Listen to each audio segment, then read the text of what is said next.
같이 성경을 봉독하도록 하겠습니다. 말라기서 3장 13절에서 마지막 4장 6절까지의 말씀입니다. 말라기서 3장 13절에서 4장 6절까지입니다. 다 찾으셨으면 저 한 절, 여러분 한 절 이렇게 돌아가면서 한 절씩 읽도록 하겠습니다. 저부터 읽도록 하겠습니다. 여호와가 이르노라, 너희가 완악한 말로 나를 대적하고도 이르기를 우리가 무슨 말로 주를 대적하였나이까 하는도다.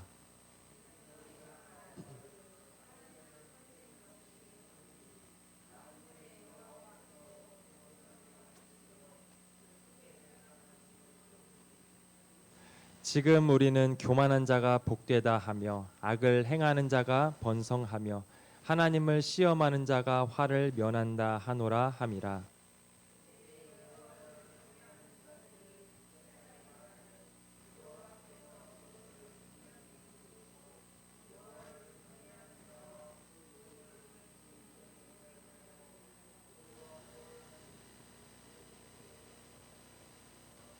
만군의 여호와가 이르노라, 나는 내가 정한 날에 그들을 나의 특별한 소유로 삼을 것이요 또 사람이 자기를 섬기는 아들을 아낌같이 내가 그들을 아끼리니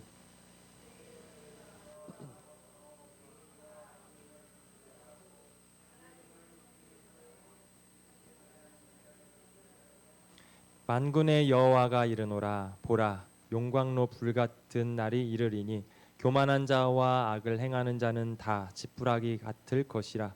그 이르는 날에 그들을 살라 그 뿌리와 가지를 남기지 아니할 것이로되.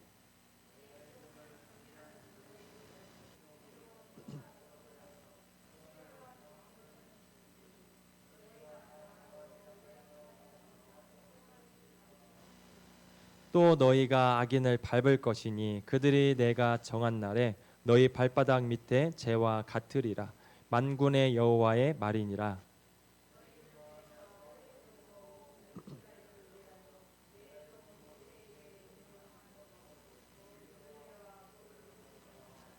보라, 여호와의 크고 두려운 날이 이르기 전에 내가 선지자 엘리야를 너희에게 보내리니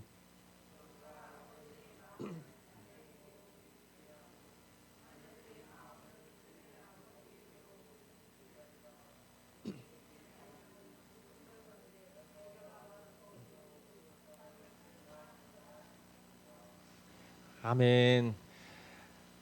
드디어 마지막 시간이네요. 마지막 시간이니까 그동안에 했던 거 또 한번 이렇게 돌아보도록 할게요. 말라기서는 말라기 선지자가 기록했다고 했죠. 말라기는 나의 사자라는 그런 의미였습니다. 말라기서는 BC 450에서 400년 사이 정도에 쓰여졌고요. 그때 당시는 포로에서 돌아와서 성전도 짓고 성벽도 다 짓고 했는데 그 이상으로 더 회복되지 않자 하나님께 실망한 상태였다라고 했습니다. 총 4장이었고 절술로는 55절이었는데 그 안에 6번의 논쟁으로 이루어졌다고 했어요. 그 한 번 한 번의 논쟁은 하나님이 먼저 말씀하시면 이스라엘 백성들이 거기에 대해서 반박을 하고 거기에 대해서 하나님께서 증거를 제시하면서 설명을 하셨다라고 했습니다. 첫 번째 논쟁이 바로 사랑이었죠. 두 번째 논쟁은 이제 그 멸시였고요. 그리고 이제 세 번째 논쟁은 거짓, 네 번째 논쟁은 공의, 다섯 번째는 도둑질이었고, 그리고 오늘 마지막 여섯 번째 논쟁은요, 대적이라는 단어가 이제 핵심 단어로 저는 선택을 했습니다. 이렇게 총 마지막 이제 여섯 번째 논쟁을 이제 살펴보려고 하는데요. 오늘 우리가 살펴볼 이 내용도요, 그 다른 그 구조와 똑같이 진행돼요. 먼저 하나님께서 너희가 완악한 말로 나를 대적했다라고 말을 합니다. 그러면 이제 백성들이 또 반박을 하겠죠. 우리가 어떻게 하나님을 그렇게 대적했습니까? 라고 말하자 하나님께서 또 이제 증거를 대시죠. 나를 섬기는 것이 헛되다고 말했었고 명령을 지키는 것, 그리고 너희가 금식하고 슬퍼하는 것이 유익하지 않았다고 하지 않았느냐라고 하면서 증거를 제시하시면서 말씀하십니다. 이 순서로 한번 우리가 살펴보도록 할게요. 오늘 이제 마지막 논쟁이죠. 여기 이를 때까지 이제 모든 논쟁 여섯 가지의 모든 논쟁에서 하나님과 백성들 사이에 대화에서 공통적인 것이 있었어요. 그것은 뭐냐면 첫 번째로는 이 백성들이 자기들의 잘못을 깨닫지 못했어요. 분명히 하나님께서 말씀하셨는데 자기들의 잘못을 그들은 깨닫지 못했습니다. 그리고 두 번째는요, 하나님께서 그들의 잘못에 대해서 지적을 했잖아요. 그런데 지적을 했는데 조금 곰곰이 생각해 볼 만도 하지만 생각해 보지 않고 바로 그들은 반박을 했습니다. 이런 두 가지의 그런 특징들이 있던 것을 우리가 보게 돼요.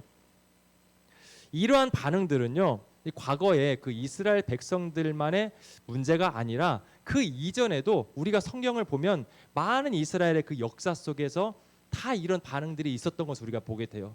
하나님은 직접 말씀하시기도 하시고 또는 하나님께서 선택한 사람을 통하여서 죄를 지적하시기도 하는데 그거에 대해서 받아들이지 않고 반박하면서 오히려 그런 말을 하는 사람들을 미워하고 때리고 구덩이에 가두기도 하고 이렇게 하나님의 말씀에 대해서 반박하는 것이 바로 모든 이스라엘 그 백성들의 역사라는 것을 우리는 보게 됩니다. 그들만의 문제일까요? 우리들의 문제이기도 하죠. 우리들도 똑같이 이렇게 신앙 안에서 반복되고 있습니다. 하나님께서 말라기 선지자를 통하여서 그 당시 백성들에게 말씀하셨던 것처럼 이 말라기서라는 이 성경을 통해서 지금 우리에게도 말씀하고 계시는 거예요. 그렇다면 이 말씀에 대한 우리의 태도를 보면서 우리는 이 백성들과 같은 모습인가 아니면 이들과 다른 모습인가를 우리는 한번 볼 수 있겠죠. 우리 성도님들은 어떠셨나요? 6주 동안의 말라기서를 봤는데 그 이야기를 들으면서 누군가 떠오른 사람이 있기도 하고 이 사람이 들어야 되는데 다른 사람이 이야기하는 것 같고 그랬다면요. 그러면 안 되는 건데요. 먼저 하나님께서는 이 말씀을 통해서 다른 사람들에 대해서 말씀하시기도 하지만 먼저는 우리에게 1차적으로 말씀하고 싶어 하세요. 그렇기 때문에 이 말씀들을 들을 때에 혹시나 나도 이런 사람이 아닌가? 이거 나에게 말씀하시는 것 같은데 이렇게 받아들이는 것이 정상입니다. 그런데 나는 여기에 해당되지 않아. 아무런 감각도 없고 이렇다면은 이 당시 백성들이 제가 언제 이랬나요라고 하면서 반박하는 것과 똑같다는 거예요. 우리 모두가 이 백성들과 같은 사람들이 아니라 그들과 다른 모습이 되기를 간절히 원합니다. 이 말씀들을 통해서 우리의 모습을 다시 한번 마지막으로 정직하게 살펴봤으면 좋겠어요. 오늘 말씀 이제 첫 말씀이죠. 이 13절 말씀에 보면요. 하나님께서 이렇게 말씀하세요. 너희가 완악한 말로 나를 대적하였도다라고 말씀하시죠. 여기에서 대적하다라는 말을 하고 있는데 이 말의 히브리어의 원어를 보면은 강하게 하다 또는 단단하게 하다 이러한 의미를 가지고 있어요. 이 말을 구약에서 어디에서 사용한 용례를 보면 바로 왕이 애굽에서 바로 왕이 이스라엘 백성들을 꺼내주지 않을 때 그때 그 바로 왕에게 사용했던 단어가 바로 이 단어입니다. 그때 하나님께서는 모세를 그에게 보내서 내 백성을 보내라라고 말씀하셨었죠. 그런데 바로 왕이 그 말을 듣지 않았었죠. 그렇게 내보내라고 했는데 그 말을 듣지 않고 바로 왕은 마음을 단단하게 닫아버렸습니다. 더 강하게 닫아버렸어요. 그러고 나서 하나, 둘, 셋 이렇게 계속해서 재앙을 맞이했죠. 재앙을 맞이하다가 중간에는 자기가 잘못한 것처럼 회개하는 척도 했었어요. 그런데 결국은 다시 또 마음을 완강하게 닫아버리고 백성들을 보내주지 않았죠. 결국 마지막 10번째 장자의 재앙에 이르기까지 결국 그는 그의 마음을 강하게 단단하게 먹다가 마지막에서야 백성들을 내보내주는 것을 보게 됩니다. 그때도요 설득돼서 마음 먹고 내준 게 아니라 마지못해서 어쩔 수 없이 그렇게 내보내줬습니다. 그의 단단하고 강한 마음은 그대로였어요. 대적하다, 오늘 말씀에 대적하다는 말이 바로 이런 거예요. 말씀을 듣고는 있지만 말씀에 대해서 마음을 열지 않아요. 아예 닫아버려요. 듣지를 않습니다. 경고를 받고도 그들이 실천하지 않아요. 하나님께서는 지금 너희가 그때 당시 바로처럼 강팍한 마음으로 마음을 단단하게 먹고 지금 나에게 대적하고 있다라고 이렇게 말을 하고 있는 겁니다. 근데 물론 이 백성들이 하나님에 대해서 진짜 우리가 생각하는 것처럼 나쁜 말을 하진 않았을 거예요. 왜냐하면 이때 당시에 신성모독의 죄를 저지르면 바로 이제 사형에 처했거든요. 그렇기 때문에 우리가 생각하는 것처럼 강하게 나쁘게 말을 하지 않았을 수도 있습니다. 그런데 백성들이 평상시에 하는 말투나 행동이나 이런 것들을 보면 하나님을 대적하고 있다라고 그렇게 말을 할 수밖에 없도록 내릴 수밖에 없도록 그렇게 행동을 하고 있었던 겁니다. 하나님께서 이 말씀을 하신 건요, 이 백성들을 지금 정죄하려고 하는 것이 아니었죠. 그 벽을 다시 허물고 다시 관계를 회복시키려고 하는 그러한 부르심이었습니다. 그런데 그 백성들은요, 13절 하반절에서 이렇게 말을 하죠. 우리가 무슨 말로 주를 대적하였습니까? 이것은 자기의 죄를 인정하지 않겠다는 거잖아요. 인정하지 않고 우리가 어떻게 대적했습니까? 인정하지 않는 거예요. 이러한 그 반응을 성경에서 처음으로 내렸던 사람이 바로 아담이죠. 아담에게 하나님께서 그렇게 말씀하셨잖아요. 네가 동산에 있는 그 나무 열매를 네가 먹었느냐라고 물으실 때 아담이 뭐라고 했죠?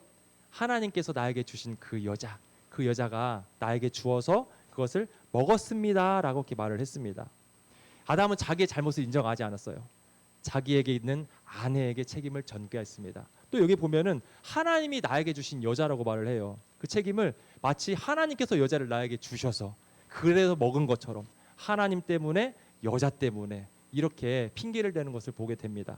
참 너무나도 무책임한 그런 모습이죠. 이 모습을 보면서 나는 이런 남편이 되지 않아야겠다라고 저는 강하게 마음을 먹고 있습니다. 남편이 무슨 모습이요 이게요. 아내에게 책임을 회피하고요. 절대 이런 남편이 되면 안 되겠죠. 이렇게 핑계를 내는 것, 그것이 바로 첫사람 아담의 모습에서 있었는데 그 피를 타고 흘러서 지금 말라기 시대에 이 백성들도 똑같이 그의 인류의 조상처럼 아담처럼 그 잘못을 인정하지 않고 회피를 하는 겁니다. 우리가 언제 그렇게 했습니까? 인정하지 않아요. 제가 오래전에 봤던 그 프로그램에서 봤던 장면이 떠올라요. 남편이 술을 너무나 좋아했어요. 술을 너무 좋아하다 보니까 술 먹고 매일 집에 늦게 들어와잖아요. 근데 아내에게 이제 혼나니까 핑계를 대야 하잖아요. 미리 전화하는 거예요. 여보, 내 친구 누구 알지? 누구 아버지 돌아가셨어. 하고 이제 술을 늦게까지 먹고 돌아옵니다. 그 다음 날에 이제 여보, 누구 내 친구 또 알지? 그 어머니가 좀 위독하시대. 가봐야 할 것 같아. 또 늦는다고 해요. 그 매일마다 핑계 대니까 이제 주변에 있는 모든 사람들이 다 이제 그 돌아가신 분이 되는 거죠. 그러다 보니까 나중에 이제 핑계 댈 사람이 없는 거예요. 근데 이분이 꼼꼼했으면 들키지 않았을 텐데 예전에 죽었다고 한 분을 또 죽었다고 한 거예요. 그래서 결국 아내에게 들키게 되고 엄청나게 혼났었던 그것을 제가 봤었던 것이 생각납니다. 아내가 남편에게 화났던 것이요. 물론 늦게 술 먹고 와서도 화가 났지만 자기의 잘못을 끝까지 인정하지 않고 계속 무슨 일이 있어서 온 것처럼 늦은 것처럼 핑계댔던 것, 그것이 더 화가 나지 않았을까요? 지금 백성들이 바로 그런 겁니다. 자기들의 죄를 끝까지 인정하지 않는 거예요. 핑계대는 거예요. 그런데요, 하나님께서 지금 백성들의 계명을 지키지 않고 살아갈 것을 모르셨을까요? 하나님은 백성들에게 십계명을 주면서도 그렇고 계명들을 주면서도 그렇고 그들이 100%다 지킬 것이라는 것을 기대하지 않았습니다. 분명히 넘어질 거 다 아셨어요. 그러니까 그 상황에서 하나님께서 원하시는 것은 무엇이었을까요? 그들이 넘어졌을 때, 죄를 지적했을 때에 하나님 잘못했습니다. 우리가 잘못을 저질렀어요. 인정하는 것을 원하셨겠죠. 근데 지금 이들은 그것을 인정하지 않는 거예요. 제가 잘못했습니다라는 그 말 한마디면 끝날 그것을 인정하지 않고 우리가 언제 대적했습니까? 반박하고 또 반박하고 계속 그렇게 해서 그들의 잘못이 점점 커지는 겁니다. 예를 들어서 이제 어떤 사람이 이제 그 술집을 하는데 그 예수님을 믿게 되었어요. 예수님 믿은 다음에 자기가 하는 이 사업이 하나님께서 기뻐하시지 않는다라는 것을 알게 되었습니다.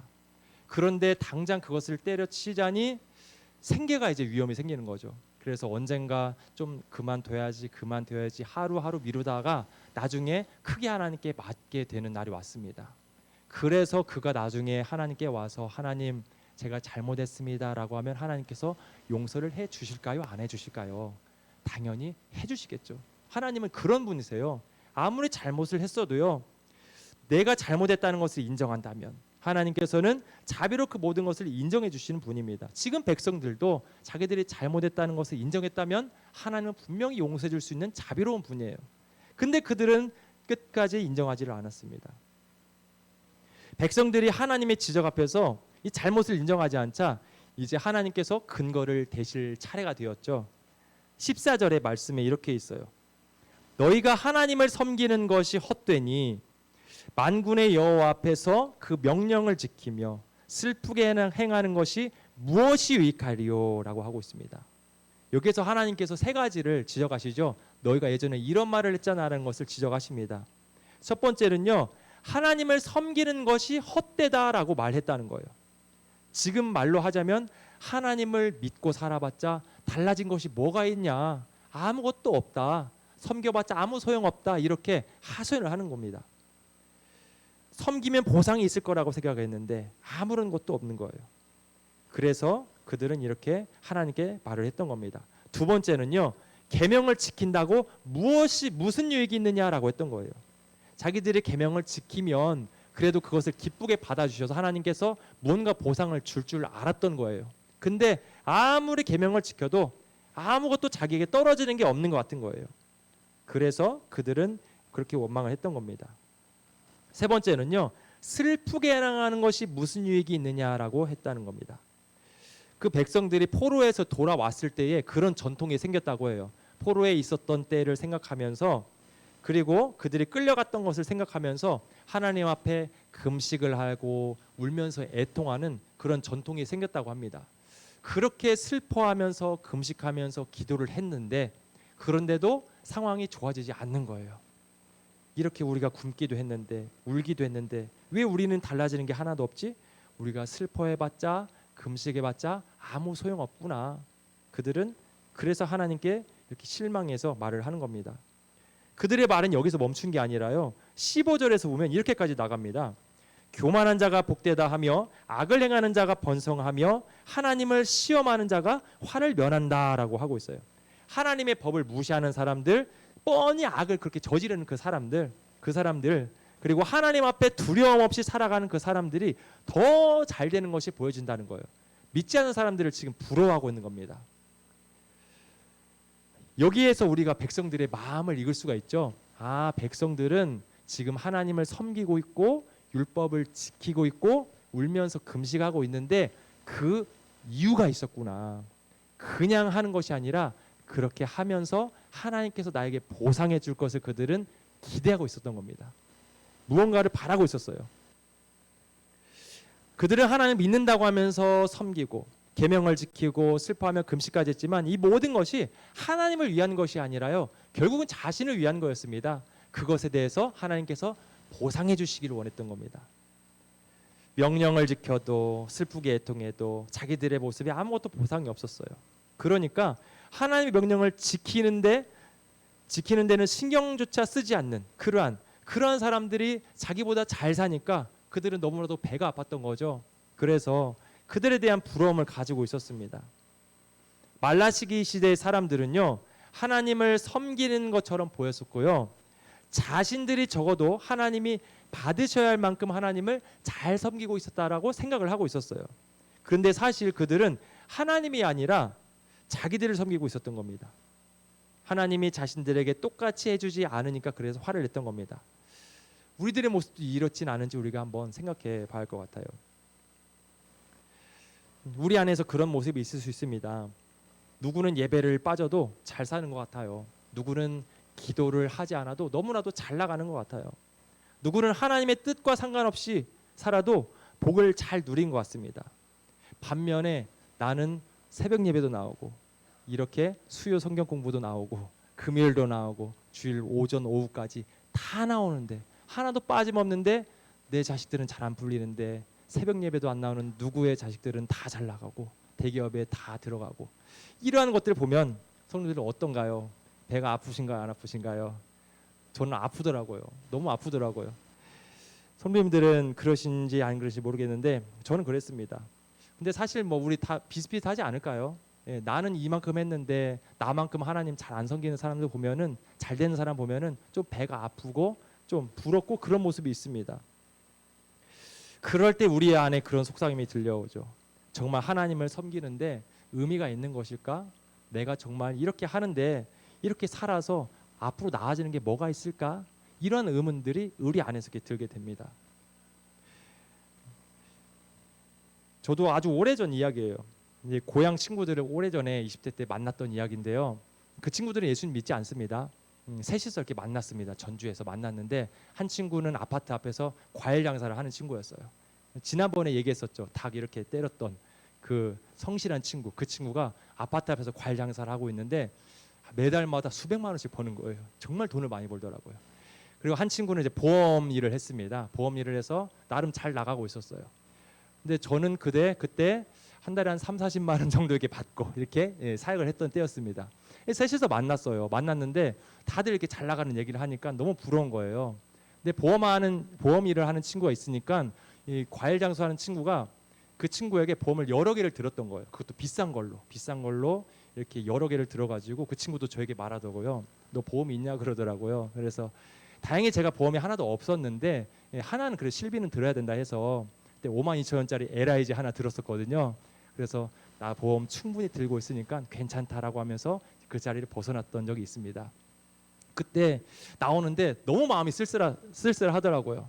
하나님 믿지 않는 이 과일 장수하는 애는 수백만 원을 벌고 하나님 믿지 않는 율법에 대해서는 생각도 하지 않는 이 친구는 보험 일이 그렇게 잘 되는데 하나님을 잘 믿는 나는 한 달에 3, 40만 원을 받고 이렇게 사역을 하고 있는가라고 하면서 너무 한탄이 되더라고요. 너무 또 믿지 않는 친구들이 배가 아프기도 하고요.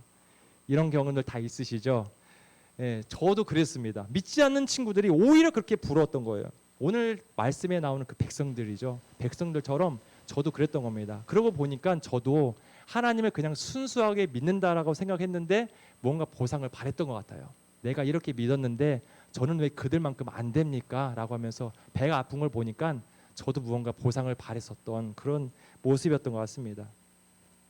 순수한 마음으로 하나님을 열심히 섬겼는데 하나님을 믿지 않으면서 잘 살고 잘 먹는 그런 사람들, 그 사람들을 보면 우리는 서운한 마음들이 조금씩 마음에 들기도 해요.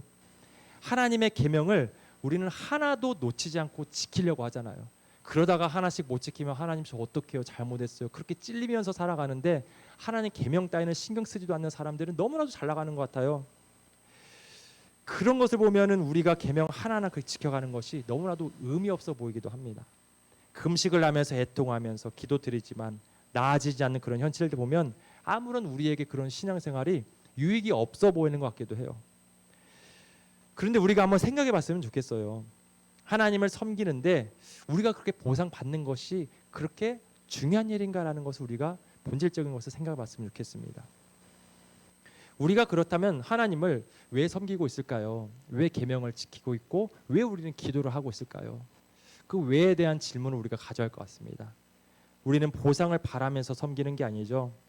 우리가 하나님을 섬기기 위해 있는 것이지 하나님이 우리를 섬기기 위해 있는 것은 아닙니다. 우리가 열심히 계명 지키고 섬겼으면 그걸로 이제 끝인 거예요. 우리는 그렇게 하나님께서 기뻐하시면 끝이잖아요. 근데 거기에 대해서 우리는 뭔가 보상을 바라고 그러다 보니까 보상이 없으면 우리는 하나님께 실망하고 이렇게 됩니다. 이렇게 신앙생활을 하는 사람은요, 나 중심적인 신앙생활을 하는 사람입니다. 그런 사람들은 나 중심적인 신앙생활을 하는 사람들은요, 늘 보상받길 원해요. 내가 한 만큼 받아야 돼요. 하나님을 섬긴 만큼 하나님이 나에게 축복을 해 주셔야 돼요. 그러니까 항상 나 중심적인 신앙생활을 하는 사람들은요, 입이 이렇게 튀어나와 있습니다. 항상 만족하지 않아요. 항상 더 안 해줘서 실망스럽고 하나님이 너무나도 얄밉기도 하고 그래요. 고대 경언 중에 이런 말이 있어요. 탐욕이 심한 사람에게는 하나님도 충분하지 않다라는 말이 있습니다. 이렇게 나 중심적으로 보상받으려고 하는 사람들은요, 하나님이 함께해도 만족스럽지 못합니다. 더 계속해서 보상받으려고 하기 때문에 그런 거예요. 하지만 하나님 중심적으로 살아가는 사람은 그러지 않죠. 보상은 바라지 않습니다. 섬기고 끝이니까 항상 만족스러운 삶을 살아가는 겁니다. 그렇기 때문에 우리는 나 중심적인, 보상을 받으려고 하는 나 중심적인 그런 신앙생활에서 보상을 바라지 않는 하나님 중심적인 그러한 신앙생활로 우리는 바뀌어가야 하는 겁니다.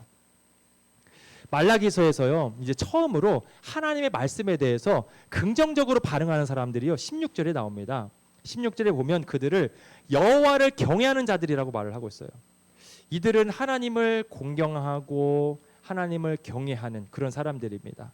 그 표현들을 보면 구약에서 이러한 표현들은 하나님을 예배하는 사람들에게 쓰는 표현이거든요. 그러니까 하나님을 잘 예배하고 섬기는 사람들이었던 겁니다.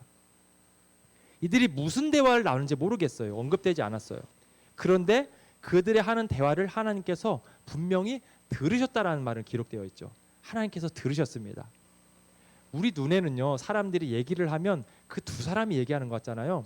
근데 그 자리에 하나님이 계시다는 겁니다. 다니엘의 세 친구들이 금신상에 절하지 않아서 그 불에 들어간 적이 있었죠. 그때 분명히 불에는 3명이 들어갔는데 4명이 모인다고 했었습니다. 그때 하나님께서, 예수님께서 거기에 계셨다는 것을 성경에서 기록하고 있죠. 그렇게 보여졌기 때문에 그런 것이지, 그렇게 보여지기 전에도 하나님께서는 그들과 함께 하셨던 겁니다. 지금 이들에게도 그랬던 거예요. 하나님을 잘 섬기는 사람들, 그 사람들에게도 하나님께서 보이진 않지만 함께하면서 그들의 대화를 다 듣고 계셨던 겁니다. 우리에게도 그렇습니다. 우리도 마음 먹고 시간을 정해서 기도하는 그 시간에만 하나님께서 와서 우리 얘기를 들으시는 것이 아니라, 우리가 일상생활 속에서 그냥 아무렇게나 하는 말들, 그 얘기까지도 하나님께서 다 듣고 계시다는 거예요. 갑자기 좀 무서워지시죠? 오늘 우리가 한 얘기들 다 들었어요. 우리가 속으로 한 얘기, 속삭였던 얘기, 그 모든 얘기 하나님께서 다 들으셨다는 것입니다. 이 하나님을 예배하는 그 사람들의 고백들 하나님께서 다 들으셨어요. 그래서 하나님께서는요, 그들을 기념책에 기록하였다라고 그렇게 기록하고 있죠. 기념책에 기록했다고 합니다. 그냥 방명록 같은 그런 게 아니에요. 하나님께서 정말 귀하게 생각하는 그 특별한 사람들만 따로 적어놓는 그런 책입니다. 거기에 하나님께서 기억하시려고, 그들을 기억하시려고 따로 적으셨어요.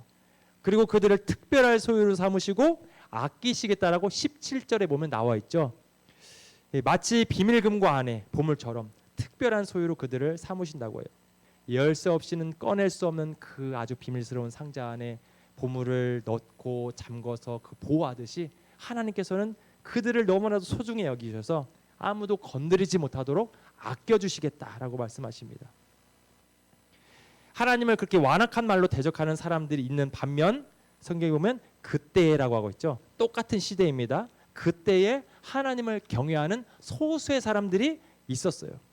그들은 분위기에 휩싸이지 않았고요. 하나님을 섬기면서 계명대로 살아가려고 노력하지만 달라지는 것이 하나도 없어도 그대로 꾸준하게 하나님을 경외하기를 멈추지 않았었던 사람들입니다. 그들의 일상 속에서 하는 그 고백 하나하나를 하나님께서 다 들으시고 기억하셨다라고 합니다. 이 말이 우리에게 큰 위로를 주죠. 사람들은 주목하지 않고 어쩌면 우리 자신조차도 우리가 한 행위와 말들에 대해서 기억하지 못하는 사소한 것들도 있을 거예요. 근데 그것들까지도 하나님께서는 다 들으시고 기억해 주신다라는 것입니다. 우리 종종 이런 생각하잖아요. 내 기도가 과연 무슨 의미가 있을까? 내가 오늘 하루를 바르게 살려고 하는 게 정말 무슨 소용이 있을까? 얼마나 큰 일이 있을까? 이렇게 조용한 순종, 이것을 하나님께서 과연 아실까?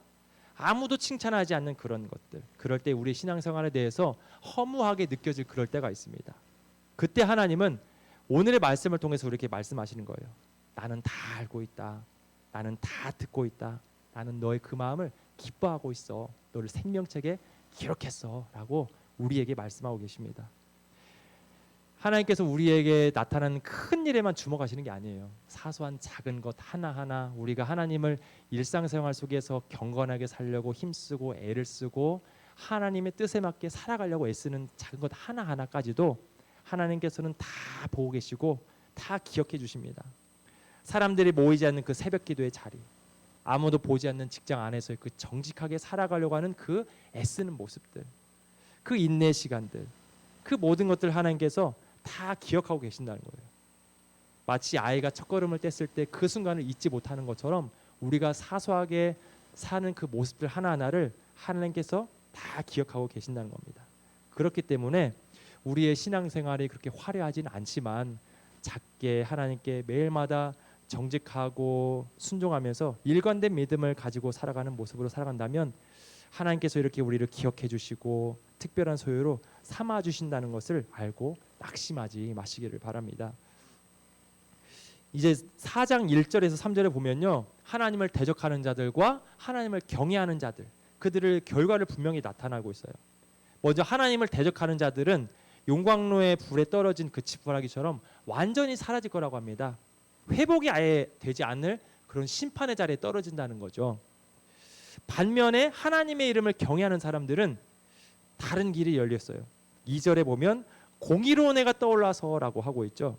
이거 주님께서 오시는 걸 말합니다. 우리 예수님을 말해요.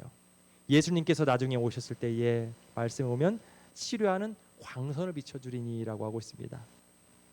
그때에 영적으로 육체적으로 가지고 있던 모든 문제들을 다 치료해 줄 것이다. 그래서 송아지처럼 너희가 뛰어다닐 것이다 라고 이렇게 말을 합니다.